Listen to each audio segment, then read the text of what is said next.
It's pronounced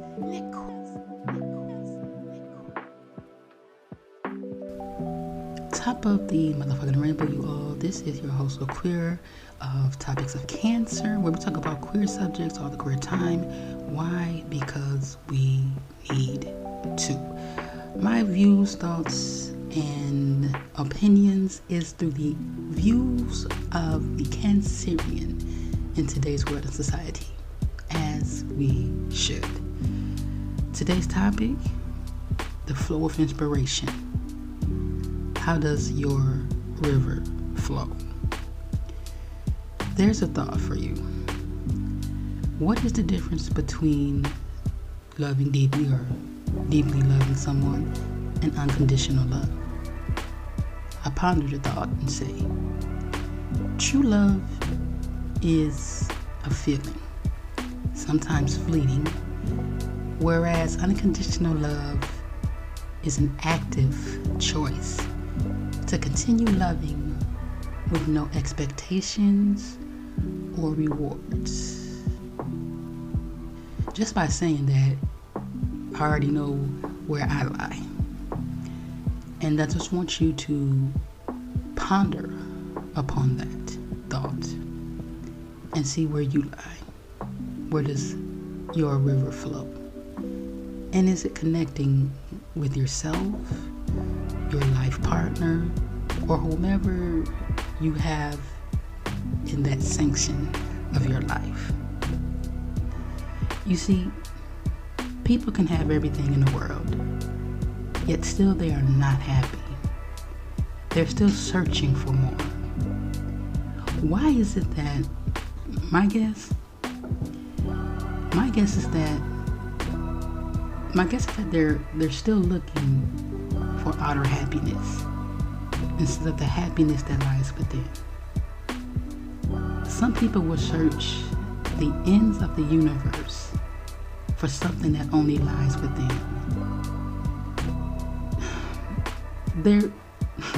There's always an answer to a question, right? Whether it be right or wrong. Our minds are always working to gather a solution to make sense of a problem. Yet instantaneously, we already have a solution to solve the problem that was created. Here's a thought, and I say here's a thought because if you've been following through my podcast, you will understand why. Think of a baby when it's born. That baby is born into an unknown world, not knowing anything but what surrounds them. We are born with joy, peace, happiness, and love. Most of the things that we are consistently searching for outside of ourselves. Now, being that this child was inhabited in a safe and loving environment, that child is pure, innocent, fragile, and just soaking up what surrounds it. Yet it's not until that child is introduced to negative outside influences, when it becomes conscious of the negative impacts that it brings. Without any influences from the material world, the mind of a child is set with infinite possibilities, limitless possibilities. As the child grows and gains consciousness of the world and becomes more aware of the reality it brings, it loses focus of the part of that child whose limited possibilities were not blocked by doubts, fears, self-sabotage, conversations caused by situations, either by omission or commission. You see, what I'm trying to get at is, once we release the thoughts of being limited or subjected to a box, a certain way of society, how things are going to play out in life, we then can release that fear, which is created by a thought, which is produced by thinking, we can then free ourselves and rid ourselves of what might never pass. Sounds confusing a bit, but actually think about this. What feeling were you, think about a time when you had a peace of mind, when you were at your happiest moment. Really think about it. Just think about that. Now, during that time, how were you feeling? If you can remember that, how were you feeling at that time? What feeling produced during that moment? Okay. Now, did that feeling come before your thought or after? That is the caveat there. Most people would say that think happy thoughts and you'll be happy. However, is that really true? If I can be in the moment of pure bliss and happiness, and I say to myself after I have that thought, wow, I'm actually happy. I like this. It was the thought that I produced in my head that made me think, that produced that feeling. What are you saying, LaQueer? I'm saying that thoughts do not produce feelings. Feelings produce thoughts. It's not until you develop the feeling, that you think on that feeling, that you say to that feeling, this is what it is that I am. So basically, it's an intuition and your divine connection with Source, with God, your Creator, that produces that understanding of how you're feeling at that present moment. So it goes back to the original question. What is the difference between deeply loving someone and loving unconditionally? And as I stated, that true love, or deep love, let's just call it that, is a feeling. Is a feeling. Whereas unconditional love is an active, shows action, choice to continue loving with no expectations or rewards. It's genuinely saying there's no reason whatsoever on why I love you. I just do. There's nothing that I feel.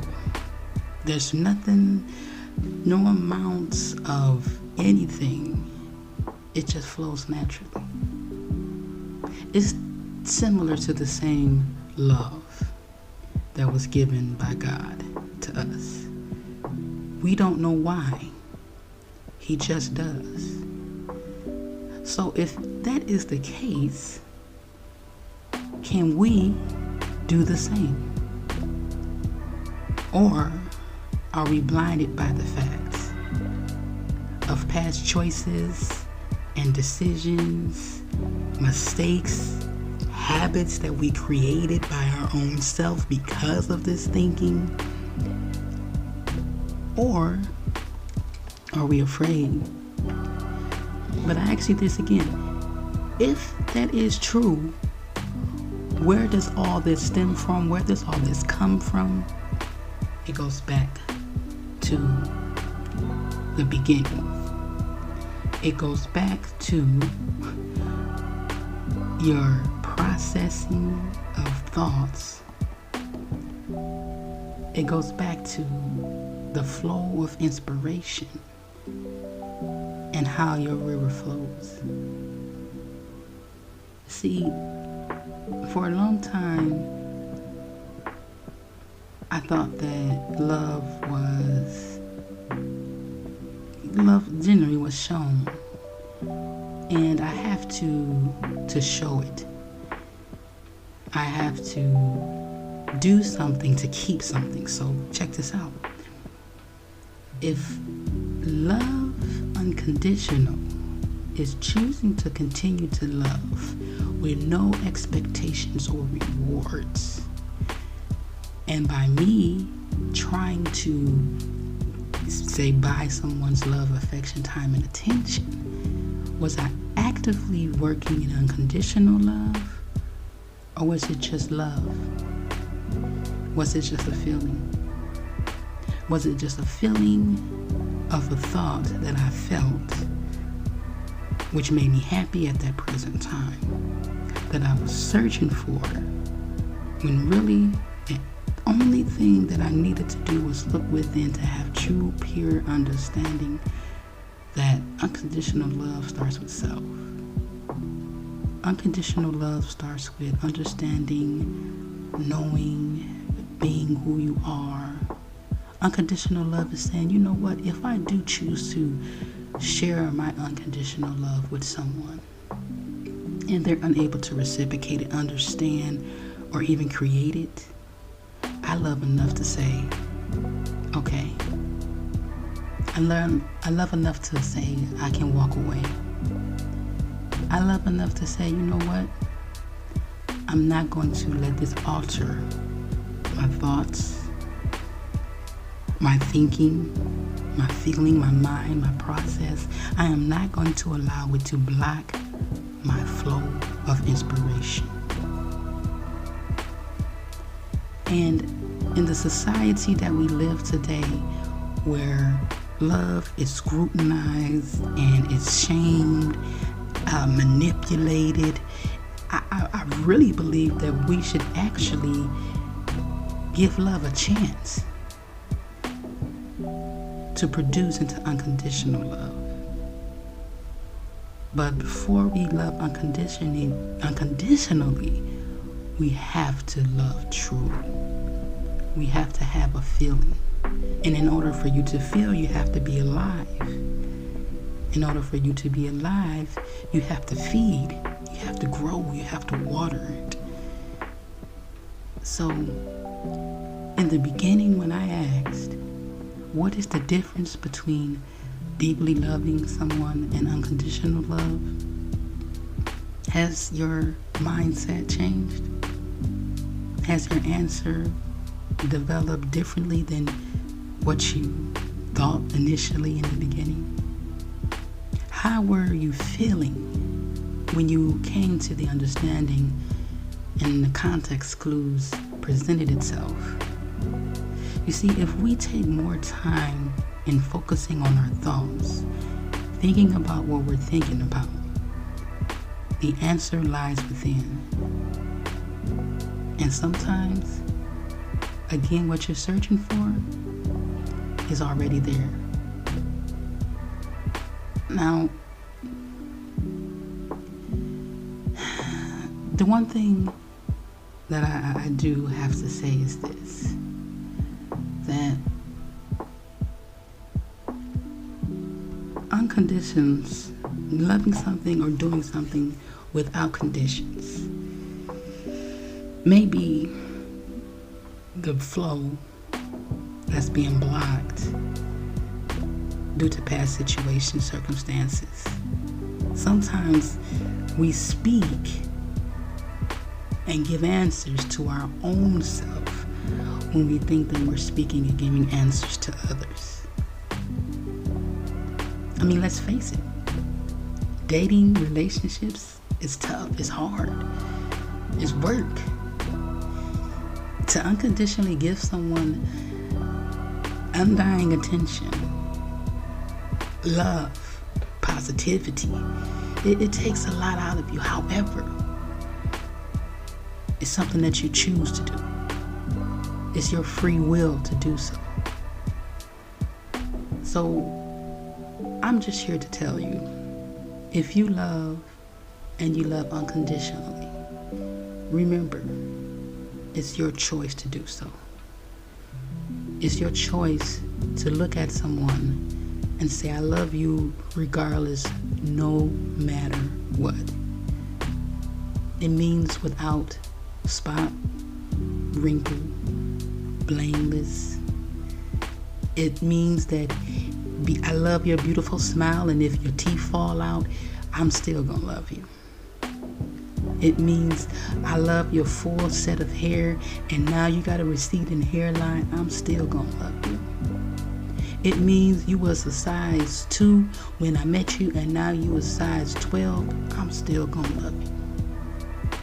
That is the epitome and the true definition of unconditional love versus just deeply loving somebody. And if you can find someone that can love you unconditionally, especially in today's society, I have to say, God has blessed you exceedingly, abundantly, and more than you can ever ask for. Not too many people experience unconditional love in their lifetime in a human form. Let me say that. I'll say it again. Not a lot of people can experience unconditional love in a human form. And I say that because we as human beings are still human beings. Spiritual beings having an earthly experience. We go through just like anybody else. There is doubts, there's fears, there's trials and struggles, tribulations, whatever you want to call it. However, once you understand that once you have limitless possibilities, understanding, knowledge, it's nothing that can shake that. You actively choose to continue going, to continue striving, to continue going forward in your peaceful journey. So I ask you today, what's stopping you from loving unconditionally? When God speaks of love, I believe he's speaking of that unconditional love. Think about it. If we are to forgive people for the things that they've done, and we are not to ask or seek anything in return, what is that signifying? God made us in his own image, so we should be the representation of who our Father is. If I can live on this earth and not love and love unconditionally, then I'm just clashing cymbals. I'm just dung. I'm just wiping and blowing and dusting the sandal off my feet.